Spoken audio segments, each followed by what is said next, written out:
Morning all, welcome back to the channel. It is Monday morning and yeah, it's 9:30. I've just been in the workshop office there doing a couple of bits and pieces. There's some service sheets and things to send off to some customers that like to keep a service record and one thing or another, so I've got all that done. I'm just gonna head up to a 160-7 and do a first service on it. Just before I set off, look, I got my camera plugged in yesterday afternoon when I had a quiet 5 minutes at home. I just popped into the back of the van and ran that wiring through, so that's all done now. I don't need to worry too much about reversing into things, because when you're used to listening for a beep beep beep noise and there's no beep beep beep noise, it's very easy just to keep going till you hit a stop. Well, this might change my plans for the day. I was just cruising up the motorway there and the van seemed to slow down, so when I looked, I've got an engine management light on. I just came off the motorway. I'll do a system reboot, see if it disappears. But that's not a good start, like not even 5,000 miles and I've hit a pothole, so to speak. I'll try a system reboot, see if that sorts it out. Aye, turning it off and on didn't work. So I'm I'm about 15 mile away from Carlisle. We'll take it to the big Mercedes garage and see if they can have a quick look at it for us. Hopefully it'll just be a case of putting the laptop on it and resetting something. But that's disappointing. Very disappointing. One thing in the favour of the Vauxhall was it didn't really, I don't think, it never derated us. It would put an engine management light on. There was a wiring loom sort of underneath your seat outside, which is where your AdBlue tank was, and the wiring for the AdBlue tank was quite exposed. And if you were driving through the woods where the timber wagons load the trucks up with the wood, obviously, there'd be a lot of brash and sticks, and the plugs underneath the AdBlue tank would be prone to gathering up a bit of material, and you'd break a couple of wires. But it'd always let you get home first before it kind of got itself really upset. This thing's dead as a donut now, so I'll try and limp my way back to Carlisle, and yeah, disaster.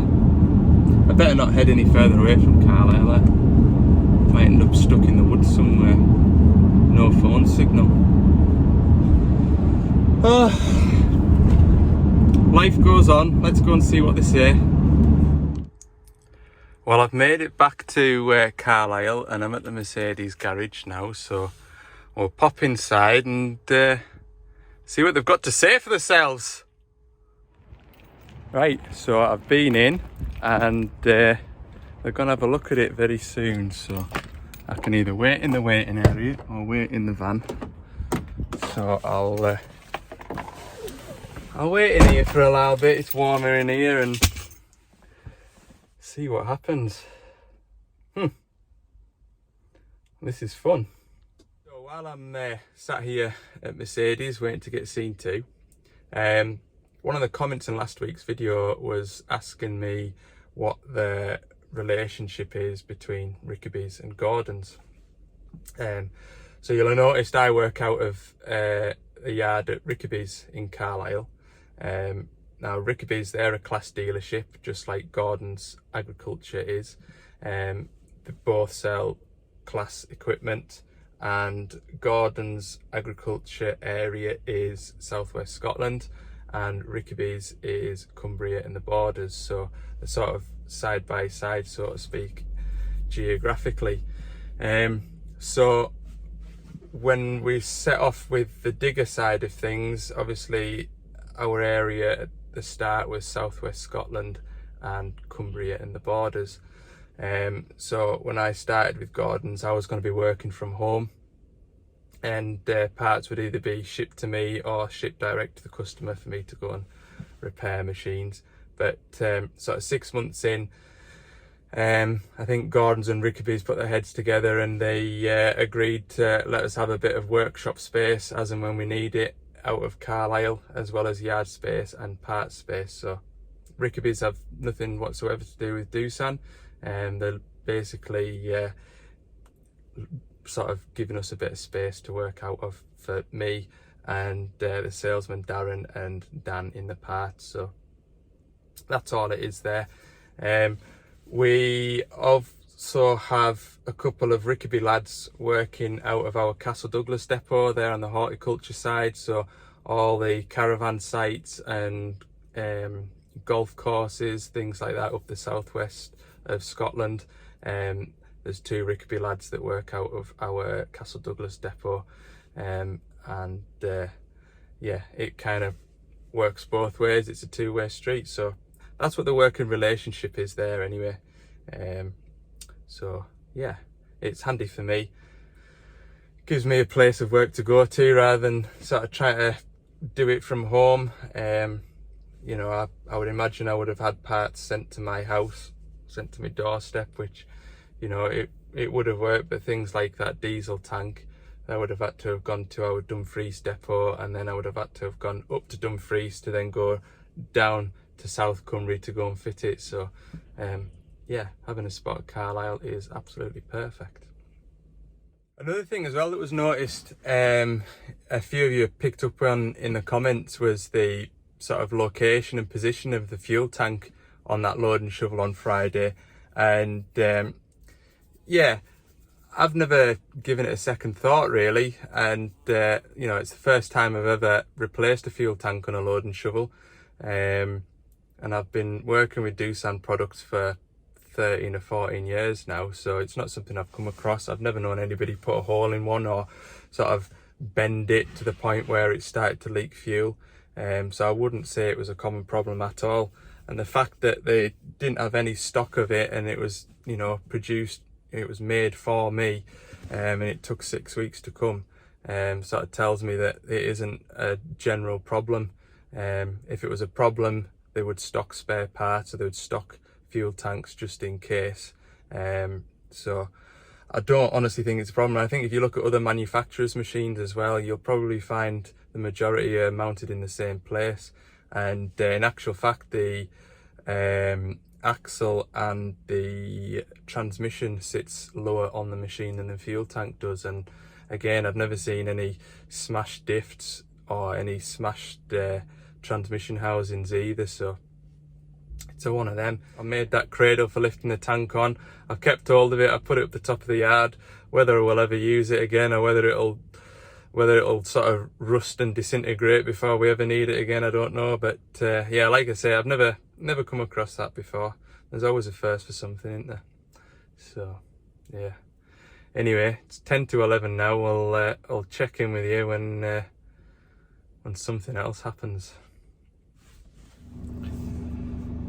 Right, I've got my van back. It is 11:45 now, so they were reasonably quick with it. Apparently it was a fuel, an air pipe had come loose. So yeah, one of them niggles. Hopefully that'll be it now for the next 30,000 miles till its first service. But yeah, these things happen, don't they? I know what it's like in my line of work.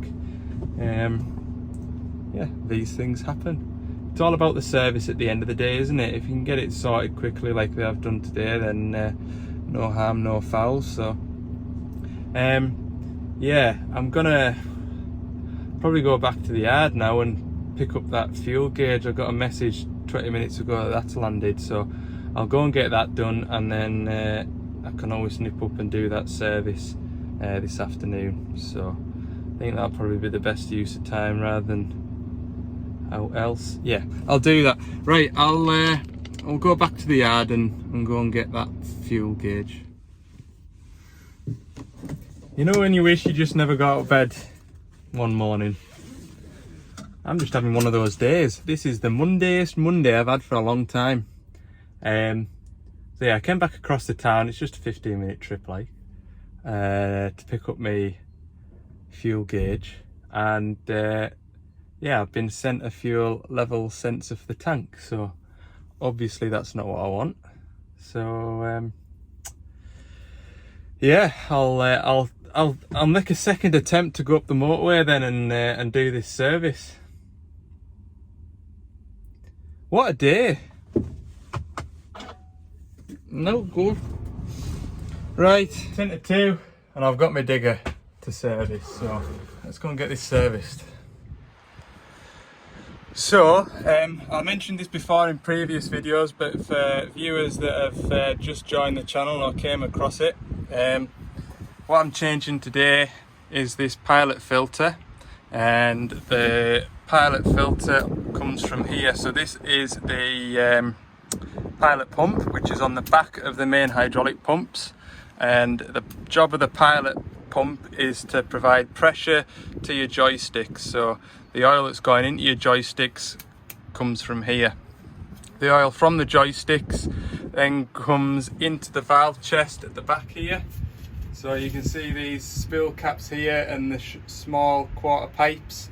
That oil is coming from your joysticks and it's moving the spool backwards and forwards. You'll have a spool on one side and a spool on the other if it's double acting, and that'll work the spool left and right, and that'll move your arm up and down and your bucket in and out, etc. So this is a gear pump, so it's fixed displacement, and the pressure's set normally around 35 to 40 bar.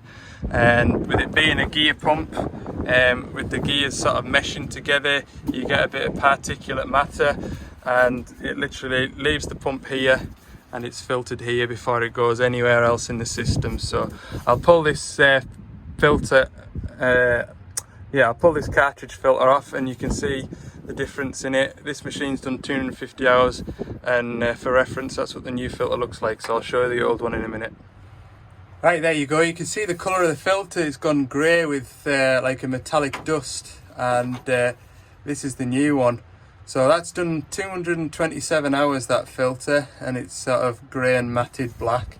Hence the reason why the service life of this filter is every 500 hours. So it's not unusual to see it like that, and like I say, it's quite normal. So we'll get this filter changed, and then I've got the hydraulic return filter to change, and that's it for a first service.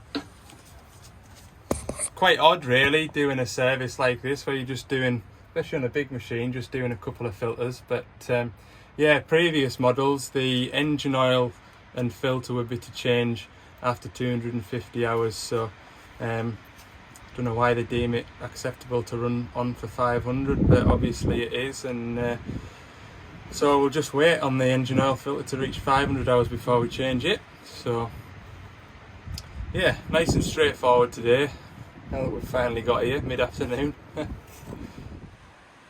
Right, I'm going to change the hydraulic return filter now, which is in here. Underneath here there's a suction filter, and another thing that I often get asked is how do you fill the tank back up with oil, because people are taking that cap off and expecting to be able to pour oil into there. That's a hydraulic tank breather. The tank has about I want to say it's about 5 bar of pressure to help push the oil and feed the oil through into the main pumps, and that's to avoid cavitation. So these hydraulic tanks are roughly pressurized to, I want to say it's 5 bar, but I could be wrong. But yeah, if the tank wasn't pressurized, the pumps would probably cavitate and become quite noisy quite quickly. So you've got a breather there and a bit of a relief valve as well. So when you're venting the tank, you tip this cap to one side and you hear all the air come out of it. But yeah, I would imagine as the machine's working throughout the day and the pressure builds in the tank, it just quietly leaks air till it's sort of equalised at about 5 bar. So as I've said in previous videos, for as long as the engine's turning, there's always oil circulating through the machine. So while the engine's running, there's always oil circulating, and if you're not moving a function, it goes through the valve chest and then through the hydraulic oil cooler and back into the tank here. Now you would look at this and say, gosh, that hydraulic oil's fairly high. Well, this is sort of its own chamber where the return filter is. So all the oil's coming back to the tank through this return filter here, and then, like I say, it's in its own compartment. So if I let the air out the tank, look, the oil level will drop and it'll equalize to where the actual oil level is. So if you ever do take this cover off and try and fill it, you'll only fill this chamber up. If you're going to fill it out of here, you need to keep this cap tipped to one side to allow, you know, the air to come back out of the tank as you're pouring oil in. Anyway, I'll get this filter changed. What I always do when I pull the filter out, I always just inspect it inside and out for any metal filings. It's not often I've come across much, but it is sort of worth a look just in case you've got premature pump wear or an issue inside the hydraulic system. There you are, so you might be able to see a bit better now. That is where the oil comes back from the hydraulic oil cooler, and it fills this chamber up, and at the bottom there's an outlet where it goes into the tank. So all the oil that comes into this chamber is passed through this filter here.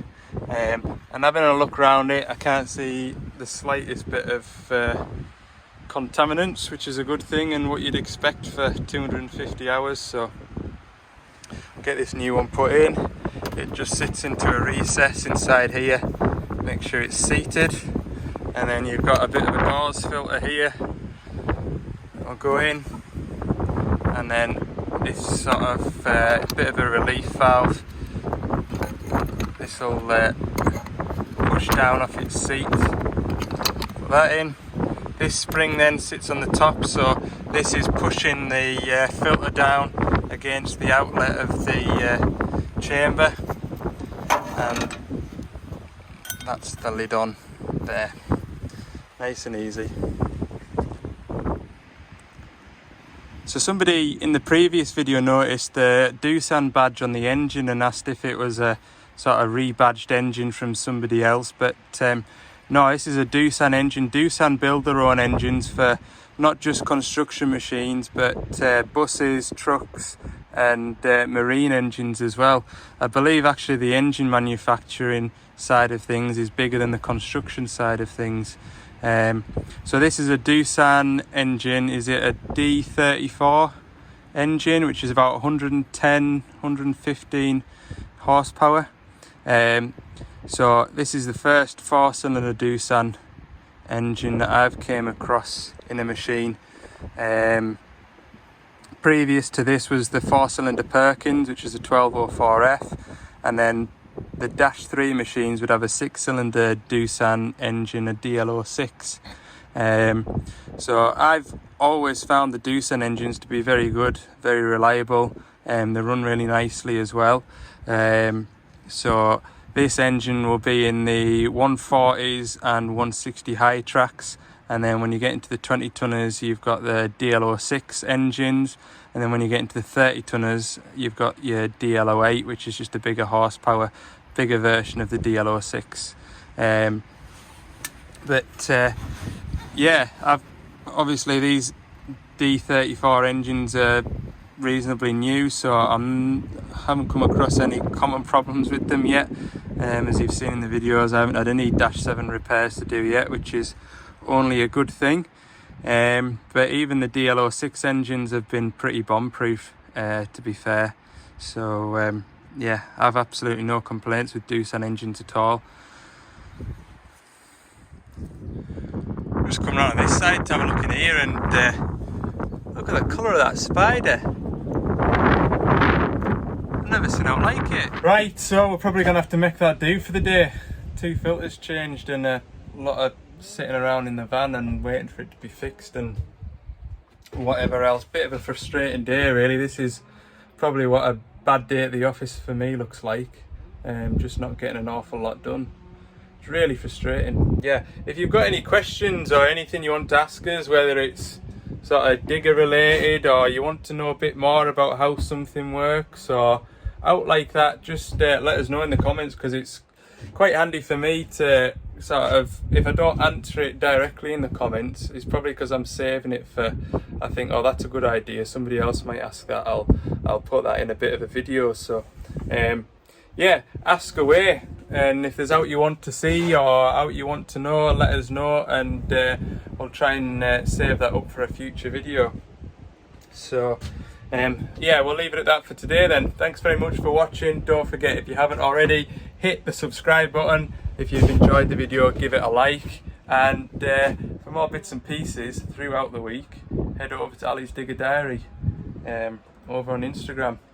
Right, have a good evening. I'll see you in the morning, and hopefully we'll get a bit more done tomorrow than we did today. I don't think that'll be too hard, will it?